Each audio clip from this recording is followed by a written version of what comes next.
सबको जय मसीह की। इससे पहले कि हम परमेश्वर के वचन में चले आइए प्रार्थना करें। हालेलुया। पिता परमेश्वर प्रभु यीशु मसीह के नाम में प्रभु जी हम आपके सामने आते हैं पिता प्रभु, और जब हम आज आपके वचन से आपकी और सच्चाइयों को गहरी रूप में सीखना चाहते हैं पिता परमेश्वर, पवित्र आत्मा जी हम आपको वेलकम कहते हैं। आप ही आइए, हमें अपने वचन को सिखाइए प्रभु जी और हमारे जीवनों को बदलिए। हम धन्यवाद के साथ ये दुआ यीशु मसीह के नाम में मांगते हैं, आमीन। आप सबको प्यार भरा जय मसीह की। और आज जो हम बातचीत करने वाले हैं, आज जो हम परमेश्वर के वचन से सीखने वाले हैं, वो कल के वचन का ही एक कॉन्टिन्यूएशन है। और कल जो मैंने आपसे एक आखिरी सवाल पूछा था, वो सवाल ये था कि जैसे उन लोगों ने अपने मित्र की सहायता की जिसको अधरंग था, क्या आप भी किसी की सहायता करके उसे यीशु मसीह के पास लाएंगे? तो यीशु मसीह जब इस दुनिया में आया, और आने वाले समय में हम नवंबर के महीने में, आने वाले समय में हम दिसंबर में जाएंगे, तो हम क्रिसमस के लिए भी तैयारी करनी शुरू करेंगे। तो यीशु मसीह जब इस दुनिया में आया तो वो एक मिशन के साथ आया। यीशु मसीह आया और जब उसने आराधनालय में परमेश्वर का वो वचन पढ़ा जो यशाया उसके हम 62 अध्याय में पढ़ते हैं, तो उसने अपना मैनिफेस्टो लोगों के सामने रखा। और वो मैनिफेस्टो क्या था, हम एक बार फिर उसकी ओर ध्यान करेंगे। और मैं पढ़ूंगा लूका की अंजील उसका 4 अध्याय और 18 वचन से। और उसने यीशु मसीह ऐसा कहते हैं कि प्रभु का आत्मा मुझ पर है, इसलिए कि उसने कंगालों को सुसमाचार सुनाने के लिए मेरा अभिषेक किया है, और मुझे इसलिए भेजा है कि बंधुओं को छुटकारे का और अंधों को दृष्टि पाने का सुसमाचार प्रचार करूं और कुचले हुओं को छुड़ाऊं। ये प्रभु यीशु मसीह का मैनिफेस्टो है। इन बातों के साथ प्रभु यीशु मसीह अपनी सेवकाई को लोगों के सामने रखते हैं। और जब उन्होंने ये वचन पढ़े तो उसके बाद उन्होंने कहा कि आज ही ये लेख तुम्हारे सामने पूरा हुआ है। और हम ये 4थे अध्याय की मैं बात कर रहा हूँ, और 4थे अध्याय में हम आगे देखते हैं तो यीशु मसीह ने अपने मैनिफेस्टो को पूरा करना शुरू किया। 5वें अध्याय में वो अपने मैनिफेस्टो में आगे बढ़ते चले गए। पर अपने मैनिफेस्टो को, अपने मिशन को पूरा करने के लिए क्या यीशु मसीह ने इस धरती पर अकेले ही काम किया, या उसने उन लोगों जैसे और लोगों की भी मदद ली? जैसे हमने कल पढ़ा था कि लोगों ने छत को खोलकर अपने मित्र को यीशु मसीह के सामने रख दिया, उस पलंग से टांग कर। यीशु मसीह हमसे क्या चाहता है? यीशु मसीह ने जब अपना मैनिफेस्टो लोगों के सामने रखा, अपनी जो मर्जी थी, जो वो करने आया था, उसको लोगों के सामने रखा, उसने एक और चीज भी हम पर जाहिर की और पूरी दुनिया पर जाहिर की। और इसके बारे में हम पढ़ते हैं लूका रचित सुसमाचार उसका 5 अध्याय और उसके 10वें वचन में, और मैं बीच में से पढ़ूंगा। तब यीशु ने शिमोन से कहा, मत डर, अब से तू मनुष्यों को जीवित पकड़ा करेगा। एक और ट्रांसलेशन, पंजाबी के ट्रांसलेशन में ऐसा लिखा है कि अब से तू मनुष्यों का शिकार करेगा। पहले पतरस, शिमोन जो था वो मछलियां पकड़ता था, पर यीशु मसीह उसको अपने मैनिफेस्टो में, अपने मिशन में उसको अपना भागीदार बनाते हैं, अपना हिस्सेदार बनाते हैं, और उसे कहते हैं कि अब से तू मनुष्यों को पकड़ा करेगा। कैसे पकड़ेगा? मत डर, अब से तू मनुष्यों को जीविता पकड़ा करेगा। जिंदा पकड़ेगा। जिंदा कैसे पकड़ना है? जैसे वो लोग जिन्होंने अपने अधरंग से ग्रसित मित्र को यीशु मसीह के सामने उसको ले आए, वो बड़ी हिम्मत करके, उन्होंने ये नहीं सोचा कि इसका रिजल्ट क्या होगा।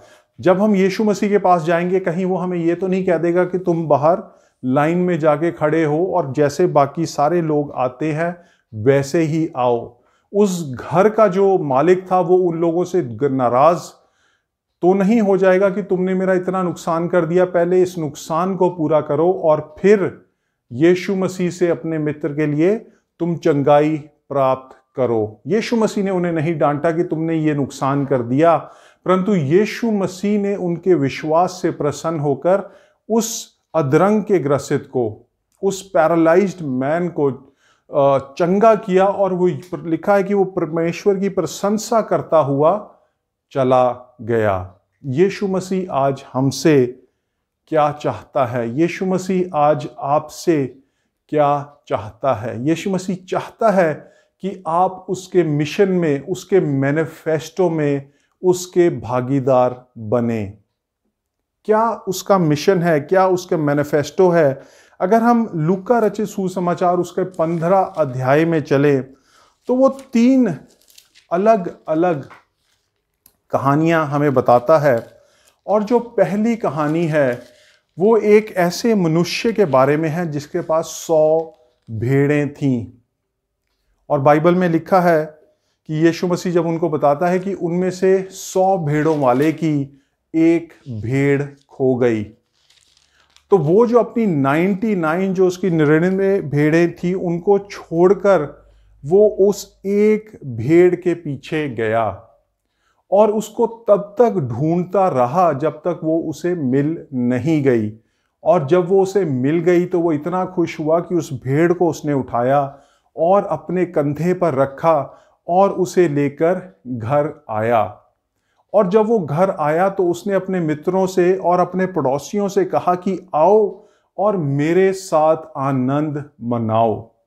और आगे यीशु मसीह हमें ऐसा बताते हैं कि उस एक भेड़ जो मिल गई थी, जो खो गई थी और उसको ढूंढ लिया गया और वो मिल गई, तो उसकी खुशी कैसे मनाते हैं? उसकी खुशी ऐसे स्वर्ग में मनाई जाती है कि जितनी खुशी उन 99 लोगों के लिए नहीं मनाई जाती जो कि धर्मी हैं, पर उस एक मनुष्य के लिए मनाई जाती है जो अपने पापों से पश्चाताप करके अपना मन फिराकर प्रभु यीशु मसीह के पास आ जाता है। और इसी के कॉन्टिन्यूएशन में यीशु मसीह एक और कहावत बताते हैं। वो कहते हैं कि एक औरत है, उसके पास 10 सिक्के हैं और उनमें से एक सिक्का खो जाता है और वो औरत उन 9 सिक्कों को एक साइड पर रखती है और उस एक सिक्के को तब तक खोजती है जब तक उसे मिल नहीं जाता। सारा घर वो ढूंढ मारती है और जब वो मिल जाता है तो अपने मित्रों को और अपने पड़ोसियों को बुलाकर कहती है कि मेरे साथ आनंद मनाओ, क्योंकि ये जो खो गया था वो मिल गया है। और फिर यीशु मसीह फिर वही बात कहते हैं कि स्वर्ग में एक ऐसे पापी मनुष्य के मन फिराने से, यीशु मसीह के पास वापस आने से इतनी खुशी मनाई जाती है जितनी के जो 99 धर्मी लोग हैं उनकी नहीं मनाई जाती। एक और कहानी सुनाते हैं और इस कहानी को हम सब बड़े अच्छे तरीके से जानते हैं। ये कहानी उड़ाऊ पुत्र की है। अपने बाप के पास आया, कहता मुझे हिस्सा दो, और अपना हिस्सा जाकर उसने दूसरे देश में सब उड़ा दिया।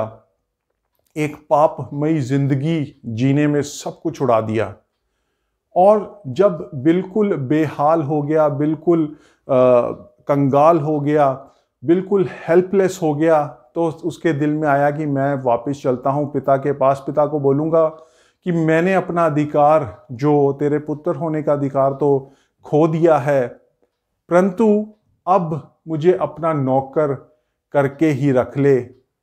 और उसका बाप भी उसके लिए एक पार्टी देता है और बकरे कटवाता है ताकि आनंद मनाया जाए। और यीशु मसीह ये बार बार जो अपनी बात दोहराता है और कहता है कि जब कोई पापी यीशु मसीह के पास आता है तो स्वर्ग में आनंद मनाया जाता है। आज मैं आपसे पूछना चाहता हूं, आपसे ये पूछना चाहता हूं कि क्या यीशु मसीह के मिशन में आप उसके सहभागी बनेंगे? क्या आप किसी मनुष्य को यीशु मसीह के पास लेके आएंगे? क्या आप यीशु मसीह के बारे में उसे बताएंगे ताकि वो पापी अपना मन फिराकर यीशु मसीह के पास आए और सदीवी जीवन प्राप्त करे?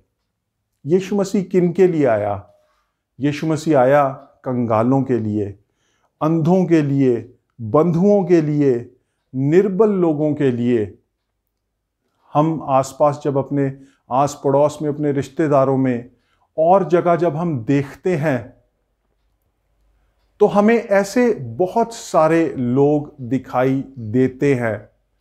यीशु मसीह आज आपसे भी पूछता है, क्या तुम मनुष्यों के मछुआरे बनोगे? क्या तुम मनुष्यों को मेरे पास लाओगे? क्या तुम उस ग्रेट कमीशन को पूरा करोगे? ये ग्रेट कमीशन के बारे में हम हर अंजील के अंत में पढ़ सकते हैं।